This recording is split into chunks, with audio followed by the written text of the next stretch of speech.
കണ്ണൂർ കൊയ്യത്ത് തെരഞ്ഞെടുപ്പ് പ്രചരണത്തിന് എത്തിയ കെ സുധാകരനെതിരെ UDF പ്രവർത്തകരുടെ രോഷപ്രകടനം. കഴിഞ്ഞ തെരഞ്ഞെടുപ്പിന് ശേഷം പ്രദേശത്തേക്ക് തിരിഞ്ഞു നോക്കിയില്ലെന്ന് ആരോപിച്ചാണ് സുധാകരനെതിരെ പ്രതിഷേധം നടന്നത്. സുധാകരന്റെ വാഹനം റോഡിൽ തടഞ്ഞുവച്ചായിരുന്നു പ്രതിഷേധം. ഇരിക്കൂർ നിയോജക മണ്ഡലത്തിലെ കൊയ്യത്ത് വച്ചാണ് കെ സുധാകരൻ സ്വന്തം പാർട്ടിക്കാരുടെ പ്രതിഷേധ ചൂടറിഞ്ഞത്. 50ഓളം വരുന്ന കോൺഗ്രസ് ലീഗ് പ്രവർത്തകരാണ് സുധാകരന്റെ വാഹനം തടഞ്ഞുവെച്ച് പ്രതിഷേധിച്ചത്.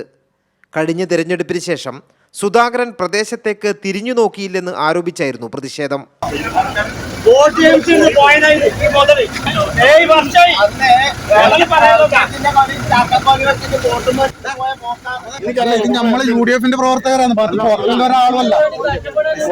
ഇരിക്കൂർ MLA സജീവ് ജോസഫും കെ സുധാകരന് ഒപ്പമുണ്ടായിരുന്നു.